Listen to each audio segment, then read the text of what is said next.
Once upon a time, in a quaint riverside village, there lived a simple man named Nathan with his wife and two young children. Though their life was modest, Nathan was plagued by constant worry about his family's future.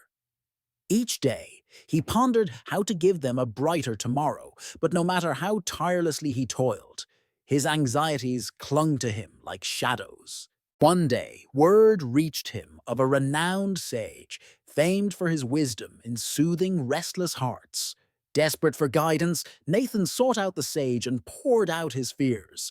The sage listened with calm patience before saying, "Your worries are mere mirages.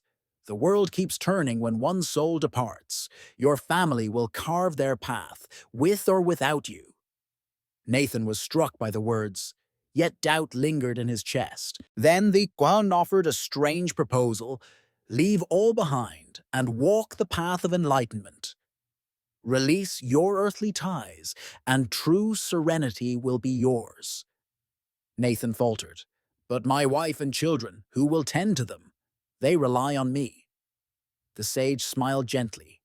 You undervalue their resilience. They'll manage without you. It's your heart that refuses to see it. Those words haunted Nathan's thoughts. The following day, he returned to the sage's secluded retreat and joined a gathering of seekers. As the sage spoke of surrender and faith, Nathan resolved to stay and devote himself to a higher calling. Yet one question gnawed at him. How could he tell his family he'd abandoned them forever? Sensing his inner struggle, the sage devised a cunning plan. He taught Nathan the skill of holding his breath for an extraordinary length of time, a trick to feign death. Use this with care, the sage advised. They'll believe you've departed, freeing you to pursue your journey. The next morning, Nathan followed his daily ritual, leading his family to the river to rinse their harvest of vegetables. As they played by the water's edge, he silently held his breath and sank beneath the ripples. His family erupted in panic, scouring the banks in desperation. Hours slipped by, and finding no trace, they concluded he'd been claimed by the river's depths. Heartbroken, they trudged home to mourn. Unseen, Nathan rose from the water and slipped away to the retreat, severing his old life. Days stretched into weeks as he immersed himself in quiet contemplation, but peace eluded him. His mind wandered. Were his family suffering? Did they long for him? One day, his wife came to the sage's retreat, seeking comfort. Hearing her voice, Nathan ducked behind a stone wall, straining to listen, yet dreading discovery. The sage greeted her kindly. "My child, we grieve the loss of a steadfast friend. How do you fare?" Nathan braced for sobs, but she replied with steady resolve. "No one can fill his place, but we must press on. My children and I have found our footing, better than before, even." Nathan reeled in disbelief. How could they thrive without him? The sage caught his stunned gaze and smiled. "Do you see now? They're not fragile. Your absence didn't break them. They've learned to stand tall." Nathan rejected this truth. Bitter and defiant, he spread a rumor through the village that buying vegetables from his wife would bring ill fortune. Fearful of curses, the villagers shunned her wares.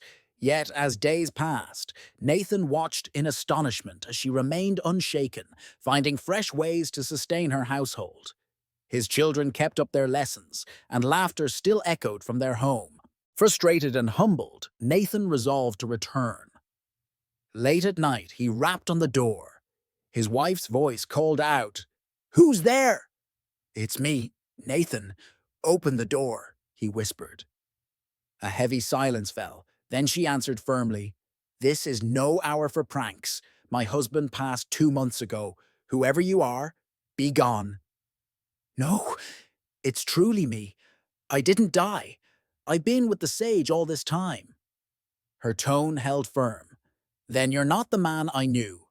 The Nathan I cherished wouldn't forsake his family. My children and I have forged a life without him, and we'll carry on. Go back to where you belong." Nathan stood frozen, the bitter truth sinking in. He'd left believing himself irreplaceable, but life had rolled on without him. With a burdened heart, He turned away, at last grasping the lesson the sage had offered. Life halts for no one. We may deem ourselves vital, but the world marches forward, with or without us. Strength lies not in reliance, but in resilience. Nathan had thought his family would crumble in his absence, yet they proved otherwise.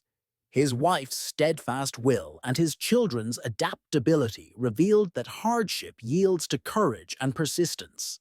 Clinging to pride and control breeds only sorrow, while humility and acceptance pave the way to peace.